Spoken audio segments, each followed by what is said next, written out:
예, 반갑습니다. 아리언의 문영석입니다.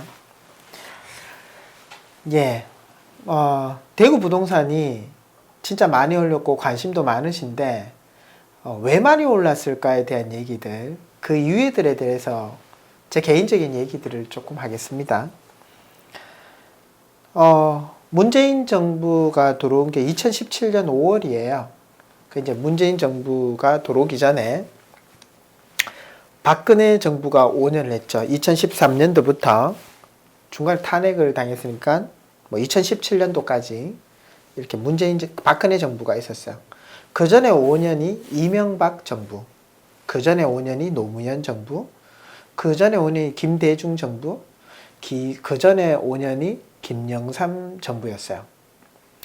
그런데 박근혜 대통령이 들어오기 전에 그 이명박 대통령이 들어왔을 때는 대구 아파트 가격이 별로 오르지 않았어요. 그 전에 5년인 노무현 대통령이 있을 때도 대구 가격이 오르지 않았어요. 그 전에 김대중 대통령이 있을 때도 오르지 않았어요. 그리고 그 전에 김영삼 대통령이 있을 때 IMF가 터졌죠. 그러니까 대구는 어떻게 보면 철저하게 김대중 대통령 5년, 노무현 대통령 5년, 그리고 이명박 대통령 5년, 15년 동안 아파트 가격이 거의 오르지 않았었어요. 그러다가 박근혜 대통령이 대구 달성군 국회의원으로 있다 보니까 대통령이 당선되고 나서 달성군 개발을 대대적으로 하기 시작하죠. 그러면서 대구 달성군 아파트 가격이 올랐는 거예요. 박근혜 대통령은 사실은 보수주의 쪽이니까 아무래도 보수 지지층들을 위한 부동산 장려 정책, 뭐 이런 걸 써서 부동산을 많이 살 수 있는 전략들을 계속 썼죠. 금리도 인하시켜주고 세금도 감면해주고 이러면서 부동산을 많이 개발할 수 있는 그 정책들을 썼어요. 거기에 유독 대구가 부각을 받으니까 서울에 있는 그 부동산의 투자에 뛰어나신 분들도 대구에 오고 부산에서 뛰어나신 분들도 대구에 오니까 인구는 유출되는데 호재들로 인해서 수요가 많아져서 결국 가격이 올랐던 거야.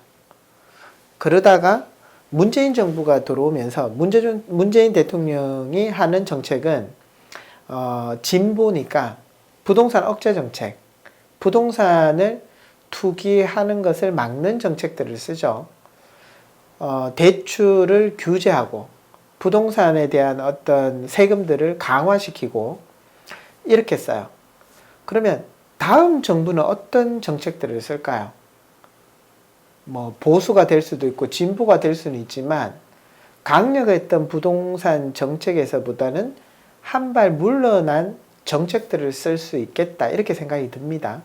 그 임기가 2022년이라고 보면 2019년이니까 몇 년 남지 않았죠. 그러면 부동산 정책들이 바뀔 것이다. 거기를 위해서 지금은 안목을 키우는 단계여야 될 것이다. 그럼에도 대구는 많이 올랐던 게 15년치가 한꺼번에 올랐다라고 보시면 돼요. 그래서 가격이 한꺼번에 15년치가 한 번에 튀었다.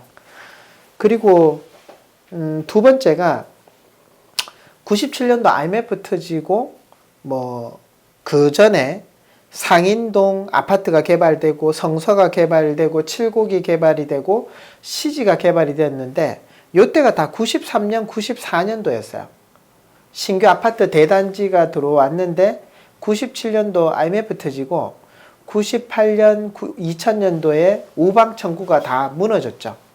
그러다 보니까 신규 아파트가 없다가 2003년도부터 아파트들이 분양하기 시작했어요. 그게 이제 축곡지구부터 이제 칠곡 이렇게 개발이 되죠. 위성도시들이 개발이 되다 보니까 새 아파트에 대한 수요 때문에 가격이 올랐죠. 이제 두 번째는 사실은 이제 신규 아파트가 없어서 그 수요들이 이제 몰리면서 올랐던 것도 있는 것 같아요. 예. 세 번째가 금리가 계속 떨어졌었죠.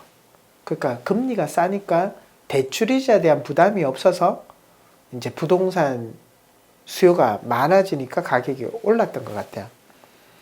그런데 지금은 조금 바뀐 것 같아요. 일단 금리가 올랐고 오르다가 지금은 이제 조금 정점에서 선 것 같아요. 미국에서 이제 금리를 더 이상 안 올리니까.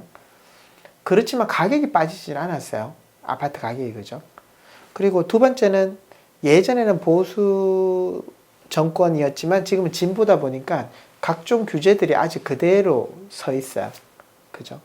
세 번째는 공급이 생각보다 이제는 많아졌어요.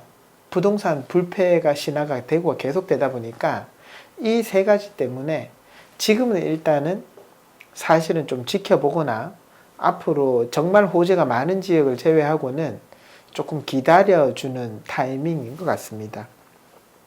그래서 그냥 오늘은 대구 부동산 가격이 왜 올랐을까에 대한 첫 번째 얘기를 드렸고요. 그리고 이제 뭐 제가 최근에 보는 것 중에 모델하우스 최근에 한번 가보셨어요? 부동산을 보는 안목을 키우는 방법 중에 제일 좋은 거는 모델하우스 오픈할 때마다 가서 구경하는 거예요. 그러면 최근에 아파트 트렌드는 어떻고 또 이렇게 안내해 주시는 분 있죠.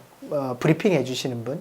이 지역은 어떻게 지하철이 들어올 것이며 어떤 개발이 된다는 이야기들을 해주세요. 그런 정보들을 많이 들으면 들을수록 부동산을 보는 안목은 더 커지는 것 같아요. 그리고 아파트들을 보다 보면 최근에는 베란다가 서비스가 아니고 이제 다 포함이죠. 그렇게 된 지가 지금 한 10년 정도 된 것 같아요. 부동산 건축법이 바뀌었는데요. 2007년인가 2008년도를 마지막 기점으로 그때만 해도 베란다라는 서비스 면적이 있었어요. 그 다음 2007년, 8년 입주 다음 아파트부터는 2007년인가 2008년인가 정확하게 기억이 안 나는데 그 다음 아파트는 베란다가 서비스가 아니고 그냥 포함이에요. 그래서 2007년, 2008년 아파트가 조금 인기 있는 이유가 32평 똑같은 아파트인데 넓어요. 2009년도부터인가 아파트가 좁아지기 시작하는데 왜 갑자기 좁아졌지? 32평이 건축법이 바뀌었어요. 그래서 2007년, 2008년 아파트들을 조금 눈여겨보시면 생각보다 너무 넓은데? 라는 생각을 하실 텐데 요 차이가 조금 있어요. 그래서 아파트 보시다가 요 경계를 상대로 2007년도, 2008년도 아파트들을 조금 보시면 왜 인기 있느냐? 다른 아파트보다 베란다 서비스 면적이 더 넓게 빠져 있어서 그렇습니다. 참고하셔도 좋을 것 같아요. 오늘은 대구 아파트 값이 왜 올랐을까에 대한 얘기들을 나눴던 것 같아요. 이제 첫 번째가 대구는 15년 동안 대통령이 3번 바뀌는 동안 아파트 값이 오르지 않았었다. 그래서 대구 출신의 대통령이 나오면서 15년치 아파트 가격이 한 번에 올랐다라는 게 첫 번째였고요. 이제 두 번째는 금리가 계속 떨어졌었다. 세 번째는 97년도 IMF 터지고 나서 신규 공급이 없다가 이제 새 아파트들이 들어오니까 기대하고 있는 새 아파트에 대한 기대 욕구가 있는 수요 때문에 가격이 올랐었다라는 거고, 지금은 모든 정책들이 바뀌었다. 첫 번째, 대통령이나 운영하는 정책 자체가 바뀌었다. 두 번째, 금리가 인상되었다. 세 번째, 예전에는 새 아파트가 없어서 수요가 많았는데 지금은 새 아파트가 너무 많다. 그래서 지금은 조금 정말 좋은 지역이 아니면 투자하는 거를 조금 자제하거나 또는 대구가 아닌 다른 지역을 보셔도 좋겠다. 저는 그 중에서 뭐 최근에 울산도 괜찮은 것 같아요. 부산도 괜찮고요. 이렇게 주말에는 대구가 아닌 다른 소외되어 있는 지역들 중에서도 관심 가지셔도 좋을 것 같아요.